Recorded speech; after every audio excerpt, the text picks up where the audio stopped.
На этой фотографии вы видите учеников специнтерната для глухих и слабослышащих детей города Алматы. 8 лет назад мы установили у них футбольное поле, нашли тренера, тоже инвалида по слуху, и запустили футбольный проект. За эти 8 лет наши пацаны стали абсолютными чемпионами в республике, а в 2015 году заняли первое место в международном чемпионате по футзалу в Словакии.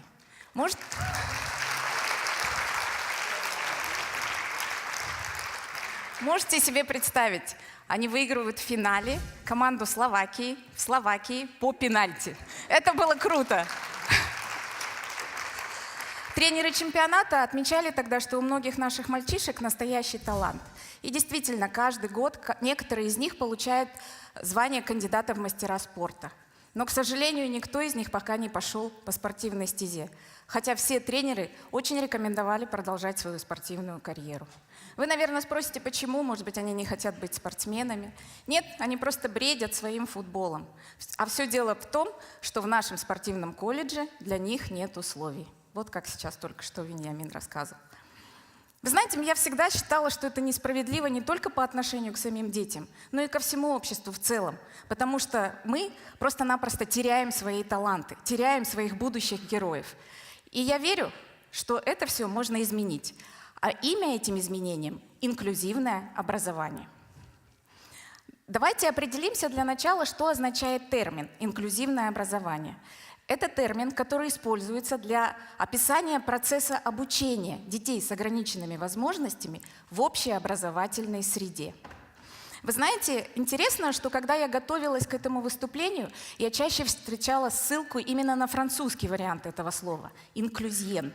Мне стало любопытно, почему. И тогда я нашла информацию о младшей дочери Шарля де Голля Анне. Оказывается, девочка родилась с синдромом Дауна. Это очень изменило как самого генерала, так и вовлекло в благотворительную деятельность всю его семью. Созданный по их инициативе благотворительный фонд Анны де Голь стал примером новой формы организации людей, нуждающихся в особой заботе, в противовес существующим тогда психиатрическим приютам. Долгие годы казначеем этого фонда был Жорж Помпиду, будущий президент Франции и соратник Шарля де Голля по политической партии.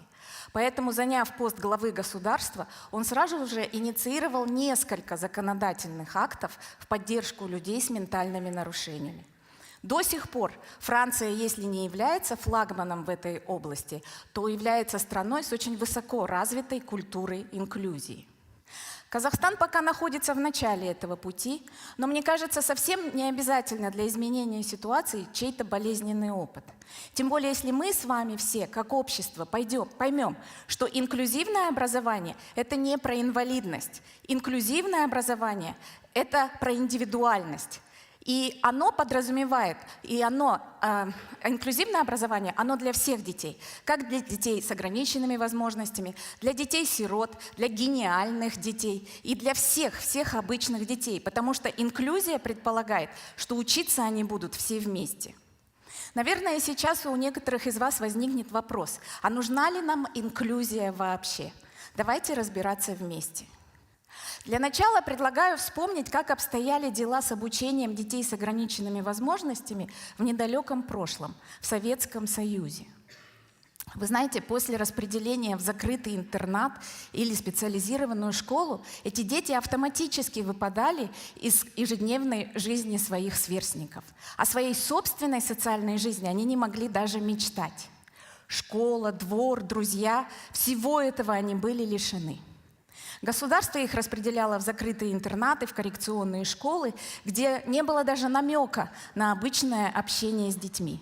Но, с другой стороны, там было постоянное внимание со стороны медицинского персонала, которое не всегда могли обеспечить их родители.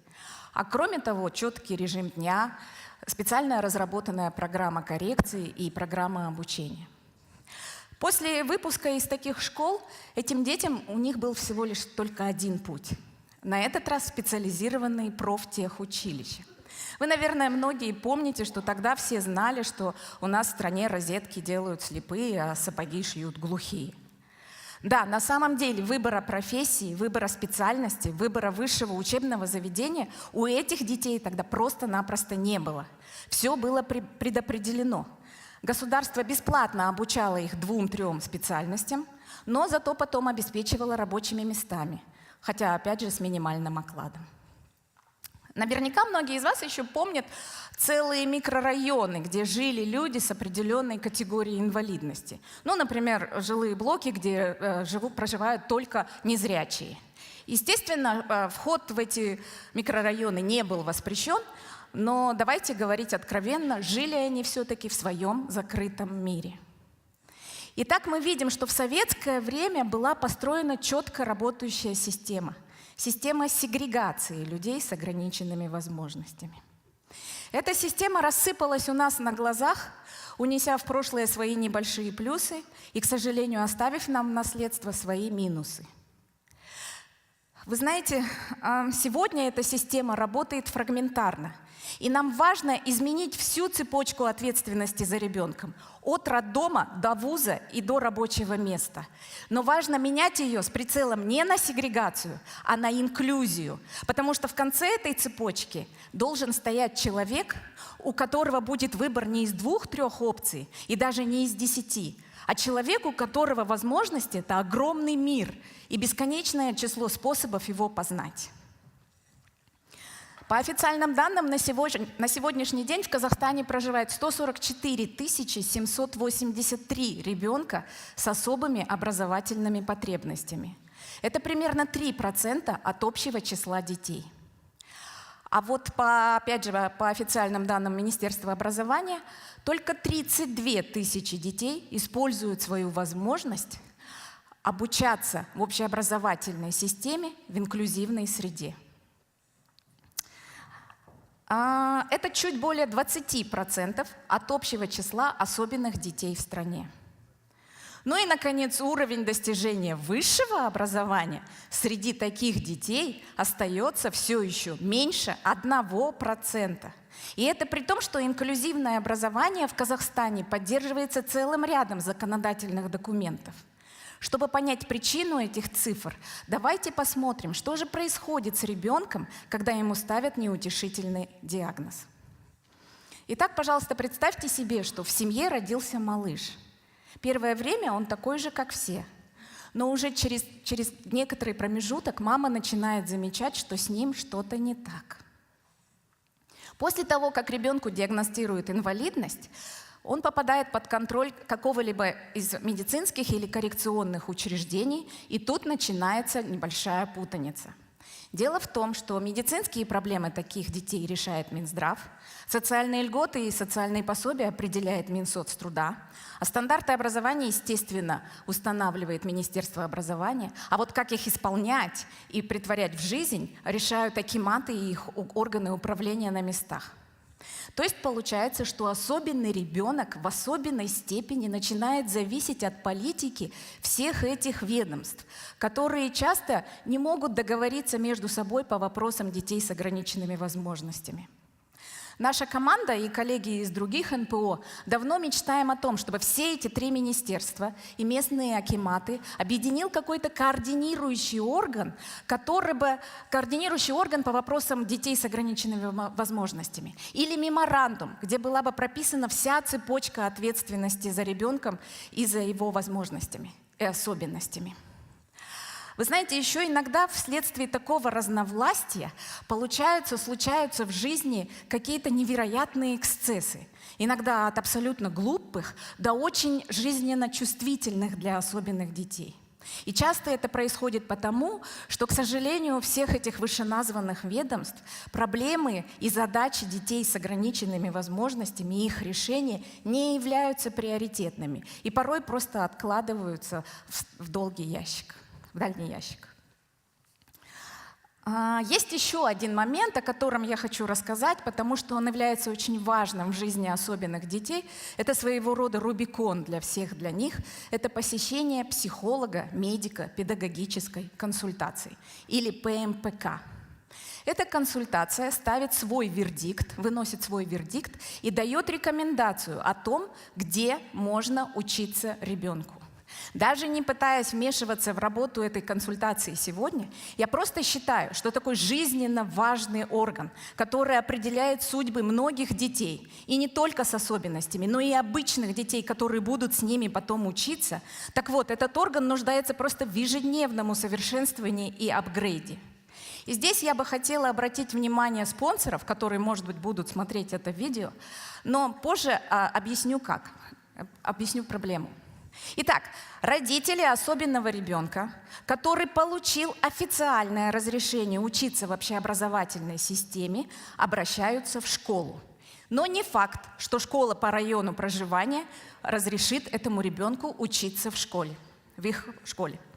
Все здесь зависит от готовности директора взять на себя груз ответственности и от настроя учителя работать с таким учеником в классе. Ну и, конечно же, от подготовленности самого ребенка.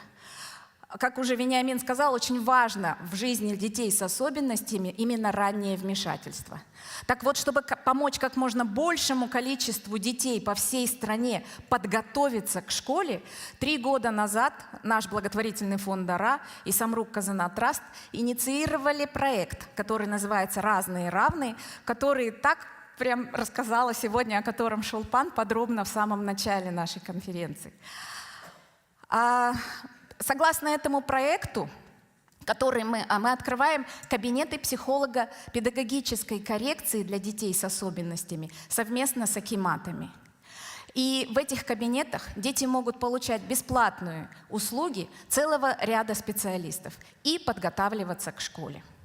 Так вот, вы знаете, вот этот принцип государственно-частного партнерства, который мы используем в этом проекте, очень хорошо помог бы, мне кажется, и эффективно был бы задействован также в случае с психолого-педагогической консультацией. Дело в том, что многие спонсоры сегодня обратили свой взор в сторону эффективной благотворительности, той, что дает не сиюминутный результат, а той, которая динамично и позитивно влияет на ситуацию в целом. Поэтому для этих спонсоров опыт в усовершенствовании ПМПК был бы очень полезен, а для государственных органов это была бы реальная помощь на пути к инклюзивному образованию. Итак, вы видите, что на всех этапах жизни особенного ребенка его судьба зависит от решения и выбора людей. Людей, которые принимают эти решения, людей, которые распределяют ресурсы, людей, которые будут обучать этого ребенка. Вы знаете, даже всем нам, сидящим в этом зале и больше, всем нам придется сделать этот выбор в будущем. Как гражданам нашего общества, так и родителям. Родителям как особенных детей, так и обычных детей. Потому что сегодня мы все боимся. Каждый за своего ребенка. И, к сожалению, нас ведет этот страх, а не знание. Большинство родителей особенных детей предпочитают отдавать своих детей в специализированные школы, потому что они боятся реакции других детей на их ребенка в обычной школе. Вы знаете, даже не пытаясь, и я понимаю, что вообще не имею права давать советы родителям особенных детей, но все-таки рискну сказать, что проработав более 10 лет в благотворительности, я поняла, что дети друг друга не боятся. Да, они могут смотреть на вашего ребенка и не понимать, что с ним. Да, они могут не знать причину его особенностей и пугаться даже его. Да, они будут задавать кучу вопросов и пытаться найти на них ответы. Поверьте мне, будет множество разных эманаций, но точно не жестокость. Просто это мы, взрослые, находимся в плену каких-то рассказов об этой жестокости. И поверьте мне, опыт показывает, что в большинстве случаев дети совершенно не такие. И даже просто мне кажется, что вашему ребенку с особенностями в развитии, было бы полезнее все-таки общаться со своими сверстниками, чем быть закрытым в 4 стенах. Вот здесь я бы хотела привести один пример. Мы давно работаем с 65-й школой в Астане, школа, где давно принимается, давно введено инклюзивное образование. И вот мы пришли однажды на встречу с руководством и наблюдали в холле школы такую картину. Мальчишка вез своего друга, который находился в инвалидном кресле, катал его по коридорам школы, быстро вот так они бегали, гоняли. И в этот момент, уже в какой-то момент мама обычного мальчика начала нервничать, переживать и сделала ему замечание.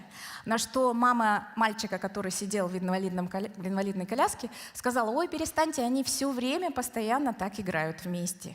На лицах обоих пацанов, естественно, в этот момент была улыбка счастья. Да. А вот, вы знаете, родителям... Поэтому я бы хотела еще раз обратиться, может быть, родителям особенных детей, что, может быть, не надо лишать их вот этой дружбы, возможности этой дружбы. А вот всем остальным родителям я с уверенностью могу сказать, что в тех классах, школах, центрах, где практикуется инклюзия, дети становятся внимательнее, добрее, ответственнее по отношению к окружающим и становятся лучше и в семье, и среди родственников, и друзей. Я это говорю, потому что у моей дочери в классе был такой мальчик, и весь класс очень уважительно к нему относился. Итак, сегодня, вот честно, я даже не могу сказать, кто больше выигрывает от инклюзии. Или дети с особенными потребностями, или обычные дети. Ну а в перспективе, конечно же, выигрывает общество и государство в целом. А вот как опять же Вениамин сказал, у нас в стране только 17% людей с ограниченными возможностями работают и платят налоги. А вот если бы эта цифра поднялась хотя бы на 5%, то сразу же в годовой бюджет поступило бы более $100 000. Я знаю множество кейсов трудоустройства людей с ограниченными возможностями по всему миру. Мне кажется, вы тоже их и читали везде, и видели. Но последний, который меня впечатлил, это был рассказ одного из наших молодых спонсоров, который говорил о том, что когда он учился в престижном университете в Великобритании, он и его однокурсники больше всего боялись незрячего преподавателя. Вы знаете, слепой профессор, который преподает в престижном университете, это даже для меня было так сильно, честно скажу. Но я тоже теперь, как они, думаю, как же... Хорошо, у него был компьютер с определенной программой, скорее всего, но как он угадывал среди всех именно тех ребят и видел насквозь именно тех, кто не был подготовлен к сегодняшнему уроку, это теперь и для меня тоже является загадкой. Итак, профессора, врачи, учителя, инженеры. Этот список можно продолжать до бесконечности. Люди во всем мире, люди с ограниченными возможностями доказали свою готовность быть полезными обществу. И я верю, что и у нас в Казахстане люди смогут мечтать и заниматься именно тем делом, о котором мечтают.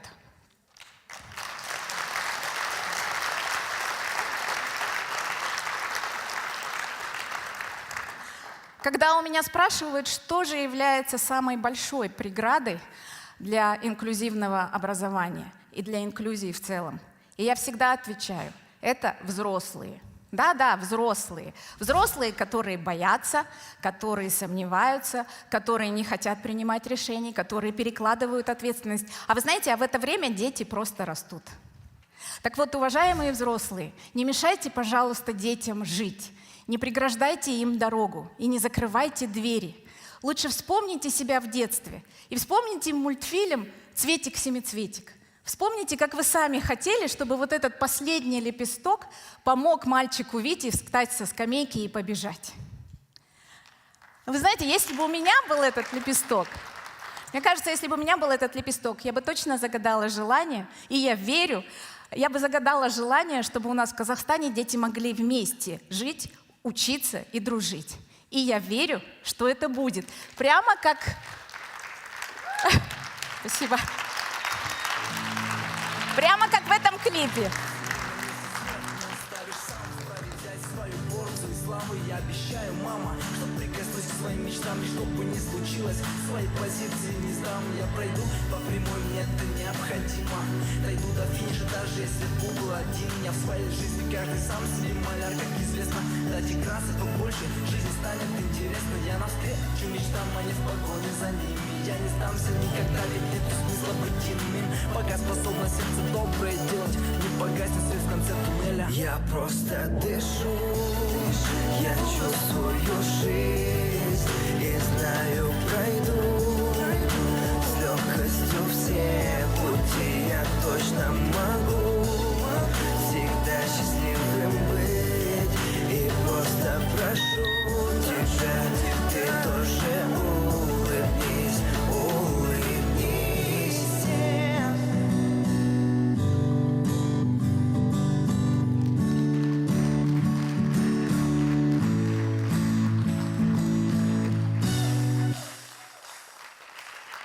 просто дышу. Я чувствую